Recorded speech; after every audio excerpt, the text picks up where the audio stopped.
शांति। ओम शांति। ओम शांति। आज बाबा कह रहे हैं, मीठे बच्चे, तुम खुदाई खिदमतगार सच्चे सेल्वेशन आर्मी हो।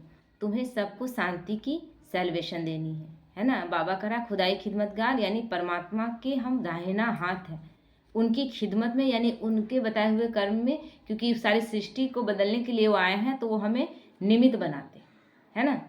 तो उनके निमित्त बनकर और हमें सबको क्या सब मांग रहे हैं, सब शांति मांग रहे हैं। तो हमें शांति की सेलिब्रेशन देनी है, यानी दुख से छुड़ाकर। सेलिब्रेशन का मतलब होता है मुक्त करना, कोई दुख में पड़े हुए हैं उससे निकालना, लिबरेट करना, छुड़ाना, है ना, जिसको उससे निकालना। जैसे रेस्क्यू करके हम बाढ़ में फंसे हुए लोग को निकालते हैं, उस टाइप के हम बाबा आर्मी हम लोगों को कहता है, क्योंकि वो तो केवल शरीर की रक्षा करके निकालते हैं। हम आत्मा क्या शांति ढूंढ रहे हैं।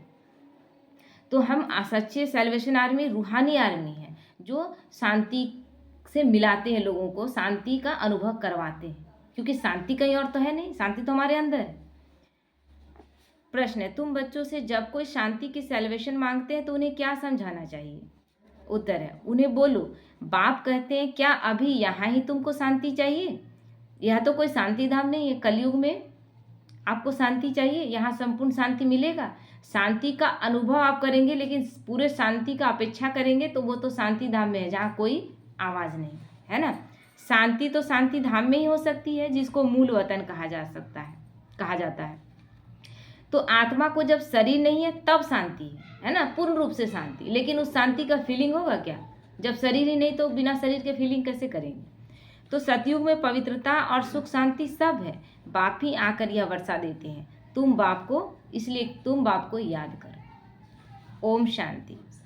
रूहानी बाप बैठकर रूहानी बच्चों को समझाते हैं। सब मनुष्य मात्र यह जानते हैं कि मेरे अंदर आत्मा है। जीव आत्मा कहते हैं ना, हर एक जानते हैं कि मेरे अंदर आत्मा है, क्योंकि आत्मा जब नहीं रहती है तो मेरा यही शरीर किसी काम का नहीं रहता। यानी आत्मा और शरीर मिलकर जीव आत्मा तैयार होते।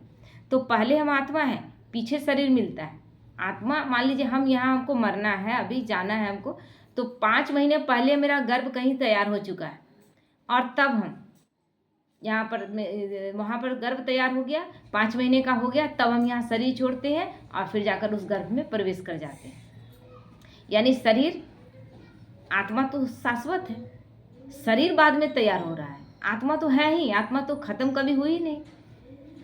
तो कोई ने भी अपनी आत्मा को देखा नहीं, जो सबसे जरूरी है वो दिखता ही नहीं। अभी बीज से पूरा वृक्ष का विस्तार कितना बड़ा है, लेकिन क्या बीज दिखता है? बीज छुपा हुआ है। उसी तरह आत्मा छुपी हुई है, पूरा शरीर का विस्तार दिख रहा है। हम बोल रहे हैं लेकिन आत्मा ही बोल रही है। तो ये जब करने लगेंगे दूसरे को या खुद ही अपने महसूस करेंगे तो आत्मिक स्वरूप में आने लगेंगे। मैं बोल रही हूँ क्या? मैं बोल सकती थी क्या? यही मुख था, यही मुख है, लेकिन आत्मा निकल जाएगी तो क्या यही मुख बोल पाएगा? नहीं, मैं आत्मा ही इस मुख द्वारा बोल रही हूँ। तो सिर्फ इतना समझते हैं कि आत्मा है। जैसे आत्मा को जानते हैं, देखा नहीं है, वैसे परमपिता परमात्मा के लिए भी कहते हैं परमात्मा माना परमात्मा, परंतु उनको देखा नहीं है। न अपने को न बाप को देखा है, न अपना परिचय था न पिता का परिचय था। तो कहते हैं कि आत्मा एक शरीर छोड़कर दूसरा लेती है, परंतु यथार्थ रीति नहीं जानते। अगर यथार्थ रीति जानते, सचमुच में जानते, तो 84 लाख योनि कहते क्या? कहते 84 लाख योनियों में भटकते हैं, तब जाकर मनुष्य के रूप में जन्म लेते हैं। तो 84 लाख में भटक ही चुके, तो मनुष्य रूप में फिर दुख नहीं होना चाहिए। लेकिन लाखों करोड़ों लोग दुखी, कोई सुखी है अभी? तो वो तो भटक चुकी है इतने योनियों में, अब तो उन्हें सुखी होना चाहिए ना। नहीं, तो वास्तव में 84 जन्म होते हैं, परंतु यह भी नहीं जानते कि कौन सी आत्माएं कितने जन्म लेती हैं। लेकिन अब हमारे सामने दृश्य साफ है ना, पूरा सीन क्लियर है कि क्या सही, किस तरह से हम सतयुग में 8 जन्म लेते हैं, त्रेता में 12 जन्म लेते हैं, द्वापर में 21 जन्म लेते हैं, और जाकर कलयुग में 42 जन्म लेते हैं। सीन क्लियर है, और इसमें सब नहीं आते, है ना, सब नहीं आते। इसीलिए तो जनसंख्या आज इतना है। पहले जनसंख्या क्यों नहीं थी? आत्मा तो कभी नहीं मरती। तो जनसंख्या धीरे धीरे बढ़ रही है, यानी कहीं आत्मा थी रोल निभाने के लिए, नीचे उतरती है। तो परम धाम से आत्मा धीरे धीरे उतरती है, जब जब उसका पार्ट शुरू होता है, जिस समय से उसका पार्ट है। किसी का द्वापर के भी लास्ट में पार्ट है, किसी का केवल कलयुग में पार्ट है, कलयुग के भी कुछ लास्ट जन्म, किसी का बाबा क्या कहता है, एक ही जन्म हो, अंतिम एक ही जन्म वो लेता है। तो परंतु यह भी नहीं जानते कि कौन सी आत्माएं कितने जन्म लेती है। आत्मा बाप को पुकारती है परंतु न देखा है न जानती है। पहले तो आत्मा को यथार्थ रीति जानते तब तो बाप को जानेंगे ना। तो अपने को ही नहीं जानते तो समझाए कौन। इसको कहा जाता है सेल्फ रियलाइज करना। इसलिए बाबा हमें क्या करा रहा है, सेल्फ रियलाइजेशन। तुम खुद महसूस करो, तुम खुद अपने आप को चेक करके समझो। सो बाप बिगड़ तो कोई ये करा नहीं सकता। ये रियलाइजेशन कौन कराएगा, बाप ही कराएगा, क्योंकि वो इस चक्र में आया ही नहीं। हम चक्र में आए हैं इसलिए अब भूल चुके हैं, लेकिन वो तो साक्षी बनकर सब कुछ देखता है। तो आत्मा क्या है, कैसी है, कहाँ से आत्मा आती है, कैसे जन्म लेती है, कैसे इतनी छोटी आत्मा में 84 जन्मों का पाठ भरा हुआ है, यह भी कोई नहीं जानते। और साइंस क्या करता है, हमें फिर से वो दिखाता है। तो अभी साइंस भी क्या करता है, एक सिम कितना छोटा है, लेकिन उस सिम में कितने सारे नंबर है, कितने सारे नाम उसमें लोड करके रखा हुआ है। एक छोटा सा चिप है, उसमें हजारों गाने लोड है, कितने सारे पिक्चर लोड है। तो हमारा भी क्या है, आत्मा इतनी सूक्ष्म की दिखाई नहीं देती, और उसमें 84 जन्मों का पाठ भरा हुआ है। तो अपने को नहीं जानते तो बाप को भी नहीं जानते। यह लक्ष्मी नारायण भी मनुष्य का मर्तबा है ना। इन्होंने यह मर्तबा कैसे पाया, यह कोई भी नहीं जानते, केवल पूजा करते हैं। हम उन्होंने क्या ऐसा किया कि लक्ष्मी नारायण का इतने अच्छे से पूजा होता है, कभी इसके बारे में जानने की कोशिश नहीं करते। लेकिन जानना तो मनुष्य को चाहिए ना। कहते हैं कि यह बैकुंठ के मालिक थे, परंतु यह मालिक बना लिया कैसे, कैसे ये मालिक बन गया, कोई बनाया होगा ना। फिर कहाँ गए, कुछ भी नहीं जानते। अब तुम सब कुछ जानते हो, आगे कुछ भी नहीं जानते थे। जैसे बच्चा पहले जानता है क्या कि बैरिस्टर क्या होता है, नहीं जानता है ना। पढ़ते पढ़ते बैरिस्टर बन जाता है, यही चीज़ था। मान लीजिए कि बैरिस्टर आप अपने बच्चे को बनाना चाहेंगे तो केवल वो बैरिस्टर का महिमा करेगा, बैरिस्टर के पास जाके मिलेगा, उसको दर्शन करेगा तो बैरिस्टर बन जाएगा, कि वो पढ़ाई पढ़ेगा। हाँ, उससे ये ले सकता है राय मशवरा कि आप कैसे बने, उससे अपना मतलब अपना सेटिंग कर सकता है, रूटीन बना सकता है कि कैसे इस तरह से ये कर पाया। बस वो कर उसको जान, लेकिन क्या उसको देख कर बन जाएगा, रोज रोज उससे मिलेगा तो क्या बैरिस्टर बन जाएगा। तो हम भी क्या कर रहे थे, लक्ष्मी नारायण की केवल पूजा कर रहे थे। तो पूजा करने से उसके समान कैसे बन जाएंगे, वो क्या करके गए जो उनकी इतनी महिमा है, जो उनके इतने बड़े बड़े मंदिर बनाए जाते हैं, जो दिन भर में कितने बार उनके कपड़े चेंज होते हैं मंदिरों में, जड़ मूर्तियों का। तो पढ़ते पढ़ते बैरिस्टर बन जाता है। तो ये लक्ष्मी नारायण भी पढ़ाई से बने हैं। बैरिस्ट्री, डॉक्टरी आदि सबके किताब होते हैं ना। इनका किताब फिर कौन सा है, हमारा किताब कौन सा है, कौन सा हमारा किताब, गीता। गीता बाबा की सच्ची गीता। तो वह भी किसने सुनाई, राजयोग किसने सिखाया, ये कोई जानते हैं क्या। जानते तो गीता लिखा जाता, गीता में क्लियर किया है, बोल दिए कृष्ण सिखाया। जबकि कृष्ण ही कह रहे हैं कि मैं अजन्मा हूँ, कैसे कह सकता है जबकि वो जन्म लेता है। कृष्ण ही कहता है कि मैं अभोक्ता हूँ, जबकि कृष्ण ही कह रहे हैं कि विदुर के घर में सास भात से ही हम संतुष्ट हो गए, यानी खाएं आप। करता हूँ, जब आप जन्म लिए आप इतना चले फिरे, गाय हंसे बोले, सब तो कर्म ही था। तो उसमें नाम बदल लिया है। शिव जयंती भी मनाते हैं, वही आकर तुमको कृष्णपुरी का मालिक बनाते हैं। श्री कृष्ण स्वर्ग का मालिक था ना, परंतु स्वर्ग को भी जानते नहीं तो क्यों कहते कि श्री कृष्ण ने द्वापर में गीता सुनाई। द्वापर में गीता सुना दिया गया और उससे बुरा युग आ गया। द्वापर से भी बुरा युग कलयुग हो सकता है क्या।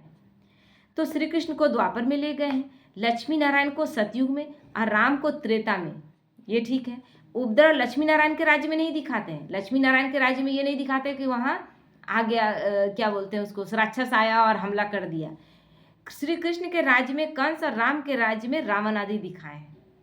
तो यह किसी को पता नहीं कि राधे कृष्ण ही लक्ष्मी नारायण बनते हैं। बिल्कुल ही अज्ञान अंधियारा है ना। क्योंकि क्या किया गया, मिक्सअप कर दिया गया।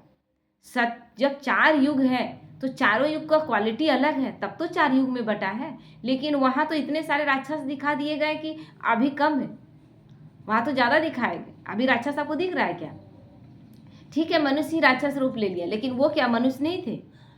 राक्षस कौन है, मनुष्य ही है ना। लेकिन वो सब अभी का ही है।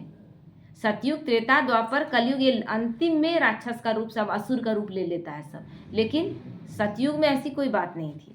बिल्कुल ही अज्ञान अंधियारा। तो अज्ञान को अंधियारा कहा जाता है, ज्ञान को रोशनी कहा जाता है। अब सोझरा करने वाला कौन, यानी रोशनी देने वाला कौन, वह है बाप। ज्ञान को दिन और भक्ति को रात कहा जाता है। अभी तुम समझते हो कि यह भक्ति मार्ग में जन्म जन्मांतर चलता आया है, सीढ़ी उतरते आए हैं, कला कम होती जाती है, मकान नया बनता है, फिर दिन प्रतिदिन आयु कम होती जाती है। होगा ना, अब मकान बनाते हैं, शुरू के फर्स्ट साल में जितना खूबसूरत रहेगा, सेकंड साल में थोड़ा कम होगा ना, और धीरे धीरे 100 साल होते होते वो खंडहर हो जाएगा। तो अभी युग युग भी ऐसा ही हो गया, अंतिम समय है। तो 3/4 पुराना हुआ तो उनको पुराना ही कहेंगे। बच्चों को पहले तो यह निश्चय चाहिए कि यह सभी का पिता है, जो ही सर्व की सद्गति करते हैं, सर्व के लिए पढ़ाई भी पढ़ाते हैं, सर्व को मुक्ति धाम ले जाते हैं। तुम्हारे पास लक्ष्य है, तुम यह पढ़ाई पढ़कर जाए अपनी गद्दी पर बैठेंगे, बाकी सबको मुक्ति धाम में ले जाएंगे।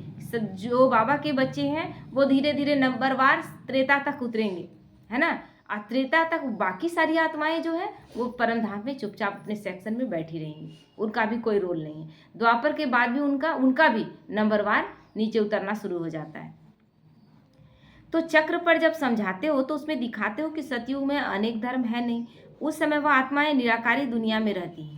सतयुग त्रेता में अनेक धर्म नहीं, द्वापर के बाद धर्म का आना शुरू हुआ। कलयुग में तो धर्म ही धर्म, धर्म तो छोड़ दीजिए, एक ही धर्म में जाति इतने हैं कि उसमें भी बटे हुए हैं। अपने पूजा पद्धति अलग है, रीति रिवाज अलग है, शादी विवाह के सबके अलग अलग रिवाज है। तो यह तो तुम जानते हो कि यह आकाश पोलार है, वायु को वायु कहेंगे, आकाश को आकाश। ऐसे नहीं कि सब परमात्मा है, सब परमात्मा नहीं है। हम सबको पूजने लगे हैं, हम जल को पूजते हैं, वायु को, सबको पूज रहे हैं ना, लेकिन ये 5 तत्व है, ऐसे नहीं कि ये सब परमात्मा है। मनुष्य समझते हैं कि वायु में भी भगवान है, आकाश में भी भगवान है। ऐसा क्यों समझने लगे? क्योंकि हम देने वाले थे, हम देवता थे, अब हमारे में दैवी गुण नहीं रहा। लेकिन प्रकृति हमेशा देती रही, वो आज भी दे रही, प्रकृति ने देना नहीं छोड़ा। तो जो देता है उसको हम देवता मानते हैं, इसीलिए 5 तत्व को भी हम देवता मानने लगे। तो अब बाप बैठ सब बातें समझाते हैं। बाप के पास जन्म तो लिया, फिर पढ़ाते कौन है? बाप ही रूहानी टीचर बनकर पढ़ाते हैं ना।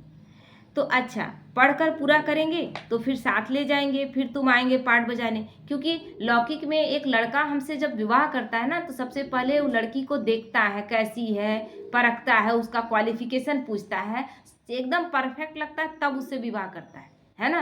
और फिर विवाह कर भी लेता है, और अगर कहीं उसमें बाद में कुछ फॉल्ट उसको समझ में आता है, छोड़ भी देता है, तलाक भी दे देता है। लेकिन हमारा जो शिव साजन है वो हमें क्या कर, हम तो पूरे तरह से किसी तरह से परफेक्ट थे क्या? कोई गुण ही नहीं था। लेकिन ऐसा साजन है कि आता है और हमें अपने समान बनाता है और तब ले जाता है, तो कहीं छोड़ने की कोई बात ही नहीं। तो सतयुग में पहले पहले तुम ही आए थे, अब फिर सब जन्मों के अंत में आकर पहुँचे हो, फिर पहले आएंगे, है ना। पहले सब जन्मों के अंत में आकर अब पहुँचे हो, और फिर पहले आए थे और फिर पहले ही आएंगे। तो अब बाप कहते हैं कि दौड़ी लगाओ, अच्छी रीति बाप को याद करो, औरों को भी पढ़ाना है। दौड़ी लगाओ यानी तैयार हो जाओ, पुरुषार्थ करो, हमें फर्स्ट आना है, क्योंकि सब अपनी रेस में लगे हुए हैं, और हम उसमें सुस्त हो जाए, बैठ जाए तो हम हार जाएंगे ना।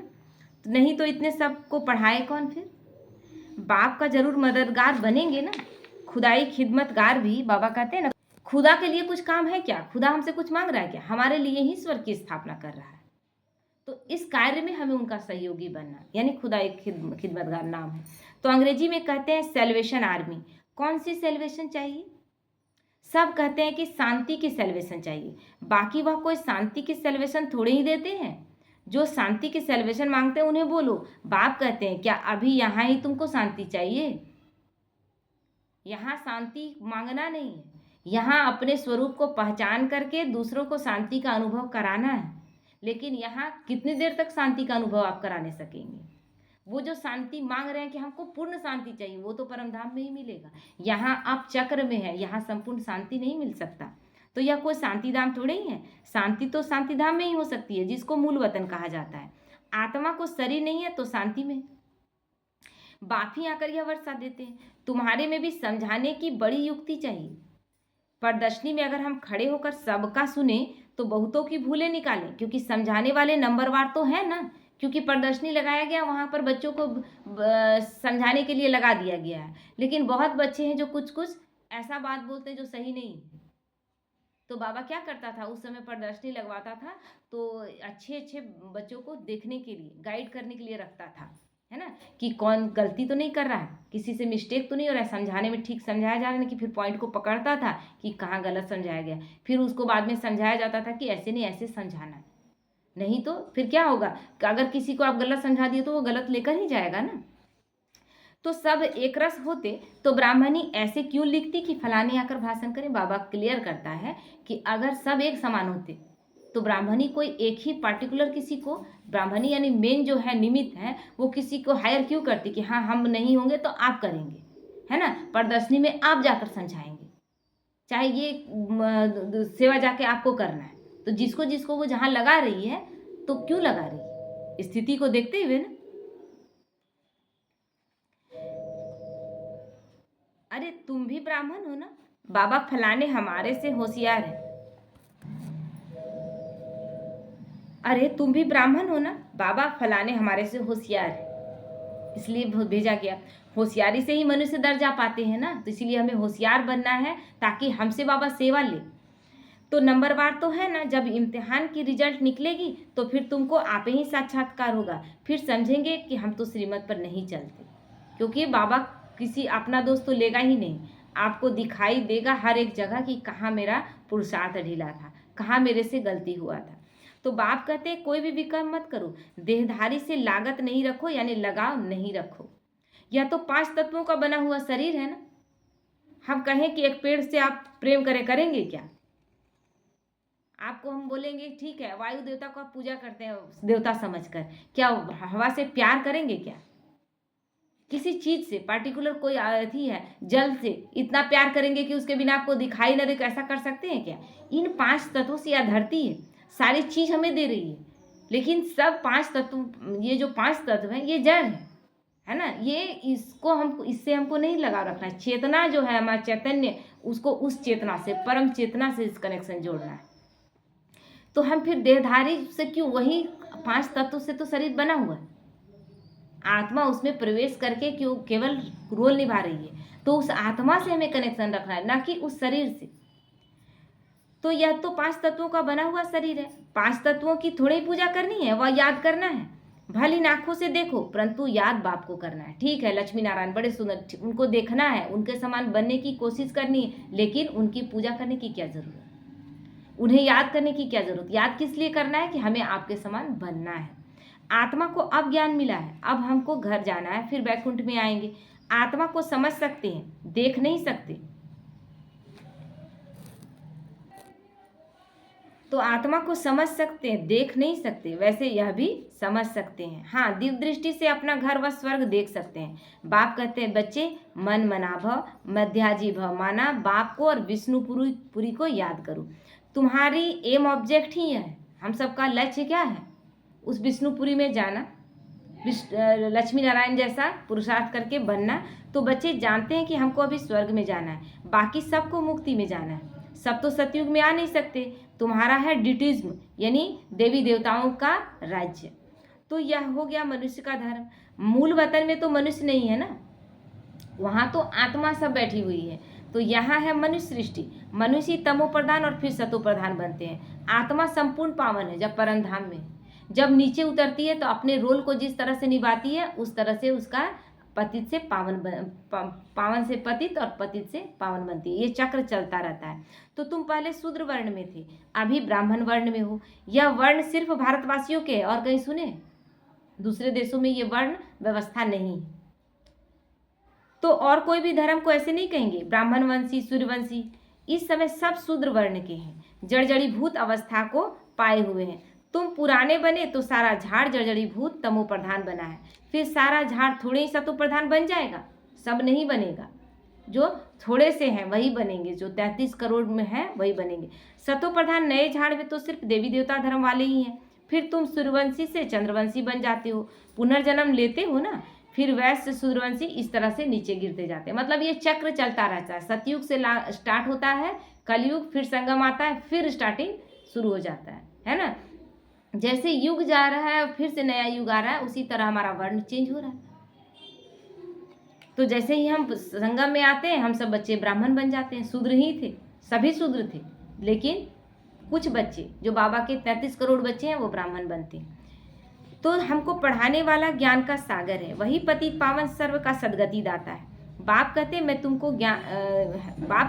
तुमको ज्ञान मैं देता हूँ, तुम देवी देवता बन जाते हो, फिर यह ज्ञान नहीं रहता। क्योंकि ज्ञान रहे तो फिर अज्ञानता वाला काम करें क्यों, और फिर युग परिवर्तन क्यों हो, फिर तो सतयुग ही रह जाएगा ना।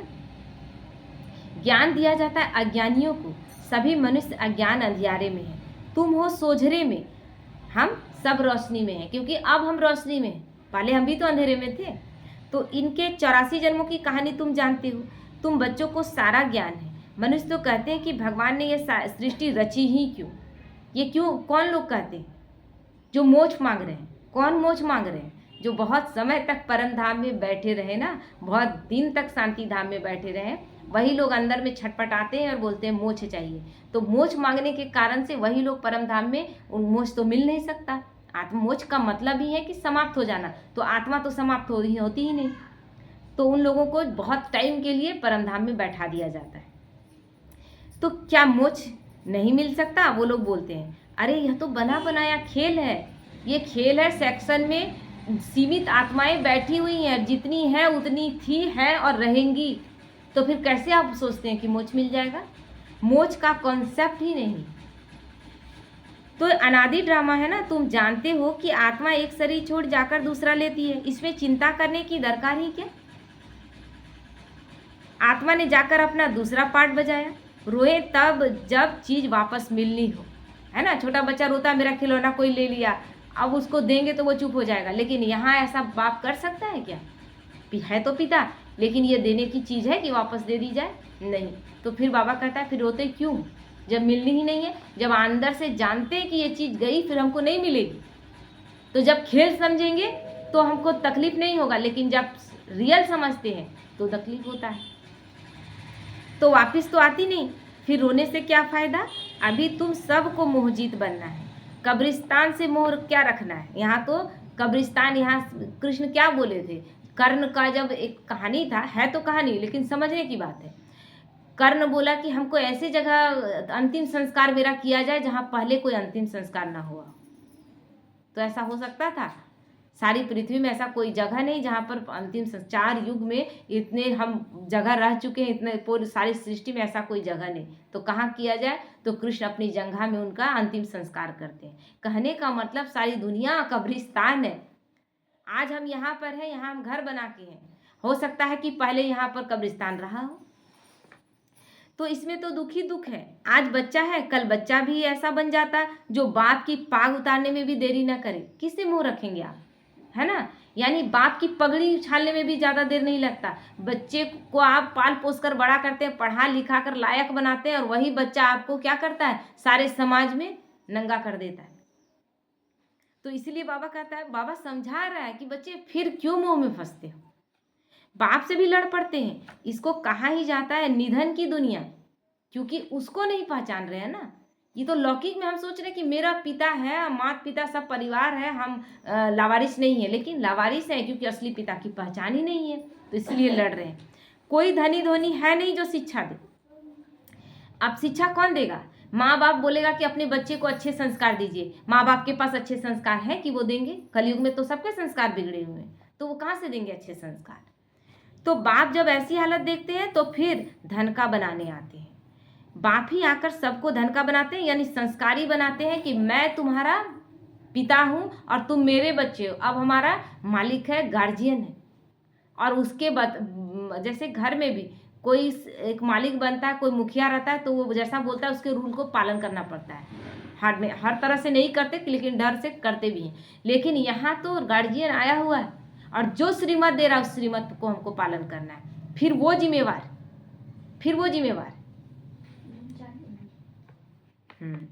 धनी, हाँ चालू है। धनी आकर सब झगड़े मिटा देते।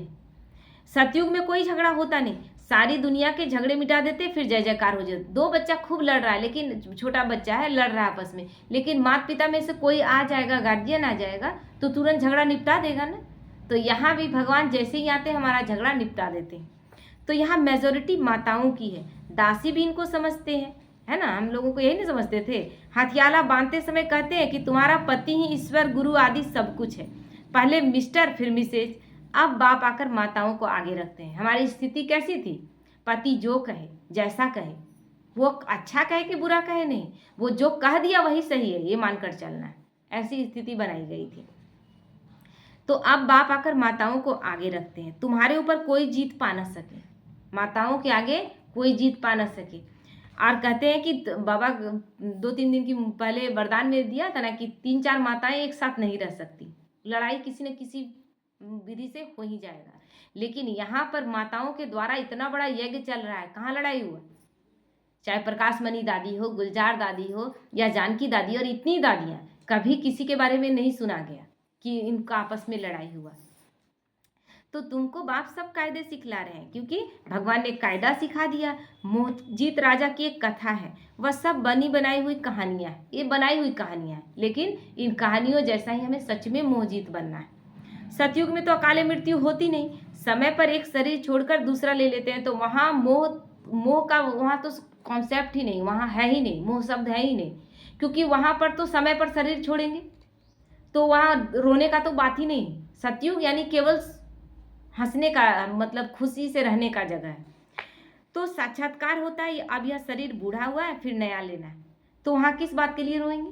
बीमार तो पड़ेंगे नहीं, किसी को नीचे गिराएंगे नहीं, किसी को अपने से छोटा समझेंगे नहीं, चाहे राजा भी है चाहे प्रजा भी है, सब एक दूसरे को समान स्थिति में देखेंगे, तो वहाँ किस बात के लिए दुखी होंगे?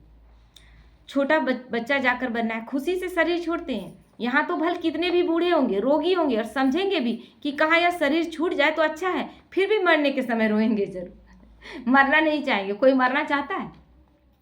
थोड़ा सा और कुछ देख लेते, है ना। पहले बोलते हैं बाल बच्चा का शादी ब्याह देख लेते, बाल बच्चा हो गया शादी तो बोलते हैं पोता पोती देख लेते। अब पोता पोती बड़ा हो रहा है तो इन लोग को पढ़ते लिखते देख लेते, अच्छा पोजीशन देख लेते। हाँ, मरना है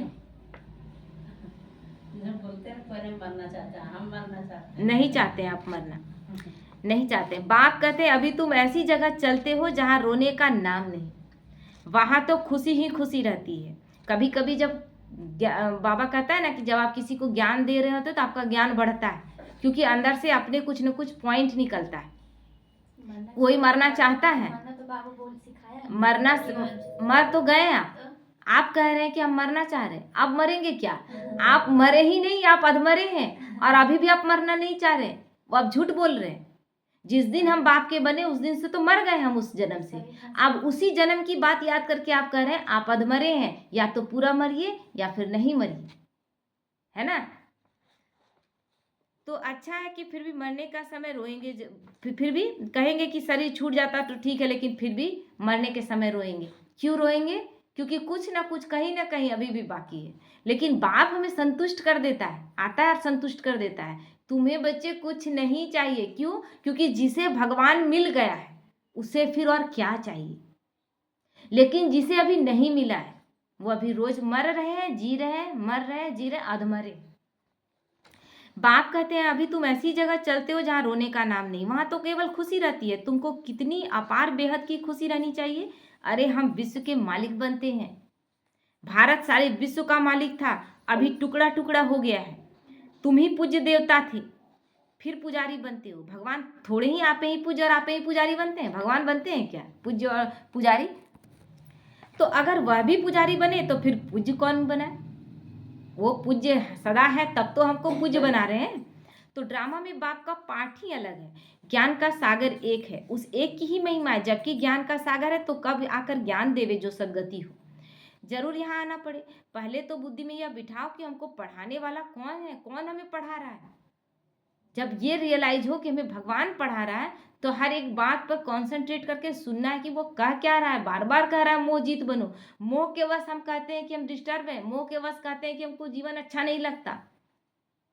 मोह के वश अगर हम कह रहे हैं कि हमको जीवन अच्छा नहीं लगता, हम अभी मरना चाहते हैं, यानी आप अभी भगवान के नहीं बने। हम लोग तो सोचते हैं कि कब और ज़्यादा जिए, मतलब ज़्यादा और जीवन मिले, अभी बीच में मर न जाए। तो पुरुषार्थ कैसे करेंगे? पुरुषार्थ करके अपना प्रारब्ध कैसे पाएंगे? बहुत कम टाइम, लोग लास्ट टाइम में तो आए ही हैं। लेकिन जो यही बच्चे अभी भी सुख ढूंढ रहे हैं ना, तो वो बच्चे ढूंढते ही रह जाएंगे, केवल ढूंढते रह जाएंगे। तो पहले तो बुद्धि में ये बिठाओ कि हमें पढ़ाने वाला कौन है। त्रिमूर्ति, गोला और झाड़, यह है मुख्य चित्र। त्रिमूर्ति में ब्रह्मा विष्णु शंकर द्वारा बताते हैं कि स्थापना पालना विनाश का अर्थ है ना। ब्रह्मा द्वारा अपने अंदर सतयुगी सृष्टि की स्थापना, विष्णु द्वारा उस सतयुगी सृष्टि का और लोगों को सतयुगी संस्कार देना, है ना, पालना भी हो गया। और शंकर द्वारा विनाश यानी अपने अंदर के आसुरी संस्कारों का विनाश करना। गोला, गोला क्या है, स्वस्तिक में दिखाते हैं चारों युग, कैसे हम चारों युग में घूमते हैं और ये चक्र हमेशा चलता रहता है। सतयुग से शुरू होता है और फिर ये चक्र रिवर्स होता रहता है। और झाड़, झाड़ में यानी सृष्टि कल्प वृक्ष में सभी धर्म के बारे में दिखा दिया है कि कब कौन धर्म कब आते हैं और कैसे ये झाड़ वृद्धि को पाता जाता है। तो झाड़ को देखने से झट समझ जाएंगे कि हम तो फलाने धर्म के हैं। किसी को भी दिखा दी दूसरे धर्म वाले को, वो देखेंगे ना कि देखो हम द्वापर के बाद इस समय में आते हैं। इस्लाम वाले समझेंगे, क्राइस्ट समझेंगे, क्रिश्चियन वाले समझेंगे। तो हम सतयुग में आ नहीं सकते, यह चक्र तो बहुत बड़ा होना चाहिए। वो देखेंगे तो उन्हें समझ में आ जाएगा कि सतयुग में हम नहीं आ सकते। इसीलिए बाइबल में लिखा हुआ है कि क्राइस्ट से 3000 वर्ष पहले स्वर्ग था, लेकिन उसमें क्रिश्चियन नहीं थे 3000 वर्ष पहले, क्योंकि अभी तो क्राइस्ट आया है और उससे 3000 वर्ष पहले था, तो क्रिश्चियन तो उसमें है नहीं। तो लिखत भी पूरी हो। शिव बाबा ब्रह्मा द्वारा देवता धर्म यानी नई दुनिया की स्थापना कर रहे हैं, शंकर द्वारा पुरानी दुनिया का विनाश, फिर विष्णु द्वारा नई दुनिया की पालना कराते हैं, यह सिद्ध हो जाए। ब्रह्मा सो विष्णु, विष्णु सो ब्रह्मा, दोनों का कनेक्शन है ना, वही ब्रह्मा सो विष्णु और विष्णु सो ब्रह्मा। लास्ट जन्म में ब्रह्मा और तैयार होते हैं तो फर्स्ट जन्म में विष्णु यानी नारायण के रूप में आते हैं। विष्णु तो हम सब बच्चे हैं। तो ब्रह्मा सरस्वती सो फिर लक्ष्मी नारायण बनते हैं। चढ़ती कला एक जन्म में होती है, फिर उतरती कला में 84 जन्म लगते हैं। अब बाप कहते हैं मतलब एक जन्म, अभी संगम का एक जन्म ही लगाना आप सबका, एक जन्म में ही हम लक्ष्मी नारायण बन जाएंगे। लेकिन उतरने में, लक्ष्मी नारायण बन के उतरने में जो ये टाइम है कितना लगा, 84 जन्म। तो अब बाप कहते हैं वह शास्त्र आदि राइट है, वह मैं राइट हूँ, तुम खुद तय करो कि शास्त्र सही है या भगवान सही है। सच्ची सत्यनारायण की कथा तो मैं सुनाता हूँ। अभी तुमको निश्चय है कि सत्य बाप द्वारा हम नर से नारायण बन रहे हैं। पहली मुख्य यह भी एक बात है कि मनुष्य को कभी बाप, टीचर, गुरु नहीं कहा जाता। एक मनुष्य से ज़्यादा बाप और टीचर हो सकता है, गुरु नहीं हो सकता, तीनों एक साथ नहीं हो सकता। तो गुरु को कभी बाबा व टीचर कहेंगे क्या? गुरु को कभी कहेंगे बाबा व टीचर? यहाँ कोई गुरु अभी बना ले रहे हैं किसी को भी, उसको बाबा कहेंगे, गुरुदेव भले कहेंगे, बाबा नहीं कहते। यहाँ तो शिव बाबा के पास जन्म लेते हो, फिर शिव बाबा तुमको पढ़ाते हैं, पालना करते हैं, साथ ले जाते हैं, तो उसको बाबा कहते हैं, क्योंकि सब कुछ तो वही हमारा है। तो मनुष्य तो ऐसा कोई होता नहीं जिसको बाप, टीचर, गुरु कहा जाए। यह तो एक बाप ही है, उनको कहा जाता है सुप्रीम फादर। लौकिक बाप को कभी सुप्रीम फादर कहेंगे क्या? यह सब याद फिर भी उनको करते हैं। वह बाप तो है ही, दुख में सब उनको याद करते हैं, सुख में कोई नहीं करते, सुख में भगवान की याद ही नहीं, तो वह बाप ही आकर स्वर्ग का मालिक बनाते हैं। अच्छा, मीठे मीठे सिकी लदे बच्चों प्रति माता पिता बाप दादा का याद प्यार और गुड मॉर्निंग। रूहानी बाप की रूहानी बच्चों को नमस्ते। हम रूहानी बच्चों की रूहानी माता पिता बाप दादा को याद प्यार, गुड मॉर्निंग और नमस्ते। नमस्ते, शुक्रिया बाबा, शुक्रिया। धारणा के लिए मुख्य सार है, 5 तत्वों के बने हुए इन शरीरों को देखते हुए बाप को याद करना है, क्योंकि ये जो 5 तत्व के शरीर है वो 5 तत्व में मिल जाएंगे और आत्मा फिर दूसरा पार्ट शरीर लेगी 5 तत्वों का, फिर अपना वहाँ पार्ट बजाएगी और ये जो चक्र है ये चलता रहेगा। तो कोई भी देहधारी से इसलिए लगाव नहीं रखना है, क्योंकि फिर हम उसको वापस नहीं बुला सकते, न ला सकते हैं। कोई भी कर्म नहीं करना है। इस बने बनाए ड्रामा में हर आत्मा का अनादि पाठ है। आत्मा एक शरीर छोड़कर दूसरा लेती है, इसलिए शरीर छोड़ने पर चिंता नहीं करनी है, मोहजीत बनना है। क्योंकि बाबा तो कह दिया कि रोने से भी कोई फायदा नहीं, हम वापस किसी को लौटा नहीं सकते। आखिर हमें देह ही याद आता है ना। आत्मा तो जब अगर आत्मा से प्रेम आत्मा से ही है, लेकिन हम दिन रात जो कर्म व्यवहार में आ रहे हैं उसके साथ ना, तो वही याद आता है। कैसे बोलता था, कैसे उठता था, कैसे चलता फिरता था, कैसे मेरे साथ संबंध निभाता था, यही याद आता है। लेकिन आत्मा तो अभी भी है, जिससे हम प्यार करते हैं वो तो शाश्वत है, वो तो खत्म होता ही नहीं। वरदान है, संपूर्ण आहुति द्वारा परिवर्तन समारोह मनाने वाले दृढ़ संकल्पधारी भव। संपूर्ण स्वाहा कर देना, अपने आप को एकदम आहुति देना, तब संपूर्ण परिवर्तन का मनाएंगे कि हाँ, समारोह मनाएंगे कि हाँ, हम पूरा परिवर्तन हो गया। संपूर्ण समर्पण किए नहीं किए, अपने आप को संपूर्ण आहुति दिए। आहुति जिस दिन देंगे उसी दिन मृत्यु का बात आप नहीं करेंगे, है ना। जैसे कहावत है, धरत पड़िए धर्म न छोड़िए। किसी भी हाल में अपना धर्म नहीं छोड़ना है। तो कोई भी परिस्थिति आ जाए, माया के महावीर रूप सामने आ जाए, लेकिन हमारी धारणा नहीं छूटने पाए किसी भी हालत में। संकल्प द्वारा त्याग की हुई बेकार वस्तुएं संकल्प में भी स्वीकार न हो। जिन वस्तुओं का आपने त्याग कर दिया वो संकल्प में भी कभी उसको खींचे नहीं मेरे तरफ, वो आए नहीं, आकर्षित न करे। सदा अपने श्रेष्ठ स्वमान, श्रेष्ठ स्मृति और श्रेष्ठ जीवन के समर्थी स्वरूप द्वारा श्रेष्ठ पाठधारी बनकर श्रेष्ठता का खेल करते रहो। हमेशा श्रेष्ठ स्थिति, श्रेष्ठ स्मृति, श्रेष्ठ स्वमान कि मैं हूँ कौन, मैं किसकी संतान हूँ, और श्रेष्ठ जीवन कि मैं ब्राह्मण हूँ। इससे श्रेष्ठ जीवन नहीं, जहाँ हम तीनों कालों को जान रहे हैं। तो कमजोरियों के सब खेल समाप्त हो जाए जब स्मृति स्वरूप रहेंगे। जब ऐसी संपूर्ण आहुति का संकल्प दृढ़ होगा तब परिवर्तन समारोह होगा। जब मेरा संपूर्ण आहुति, मेरा कुछ भी नहीं है, जो कुछ है अब केवल मैं एक आत्मा हूं और मेरा पिछला जीवन सब बाबा को समझ, इस जन्म का मेरा कौन है जिम्मेवार, शिव बाबा। और उसके बताए मार्ग पर जो भी बोले, आज बाबा फर्स्ट में ही क्या कह दिया है वरदान में, धरत पर ये धर्म न छोड़िए। किसी भी स्थिति में अपनी धारणाओं को नहीं छोड़ना है। तो इस समारोह की डेट अब संगठित रूप में निश्चित करो, मतलब एक साथ हम संपूर्ण परिवर्तन का डेट निश्चित करें कि इतना डेट में हम हो जाएंगे, मेरा परिवर्तन हो जाएगा। बाबा भी ये अपेक्षा रख रहा है। स्लोगन है, रियल डायमंड बनकर अपने वाइब्रेशन की चमक विश्व में फैलाओ। सच्चा हीरा बनकर, सच्चा हीरा मतलब एकदम आत्मिक स्वरूप में जरा सा भी देह भान का अंश न रहे। तो अपनी चमक विश्व में फैलाओ। और आज का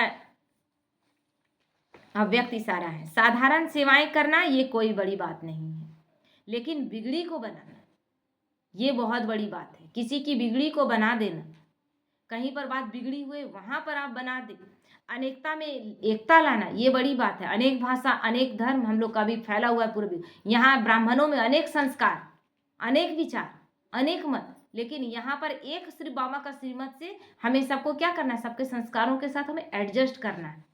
वो ऐसा है उसके साथ हम चल ही नहीं पाएंगे। ये कैसी स्थिति है आपकी, आप एक ब्राह्मण आत्मा के साथ चल ही नहीं सकते और आप कहते हैं कि पूरे सतयुग में हम विश्व के मालिक बनकर राज्य करेंगे, राजा बन जाएंगे, महाराजा कैसे बनेंगे। तो संस्कारों का रास करना है, हर एक के संस्कारों के साथ मिलाकर चलना है और एडजस्टमेंट पावर मेरे अंदर होना चाहिए। दूसरा नहीं कर पा रहा वो उसकी परेशानी है। तो बाप दादा यही कहते हैं कि पहले एक मत यानी एक भगवान की श्रीमत, किसी और की मत नहीं, न मनमत, परमत या जनमत, किसी की भी नहीं।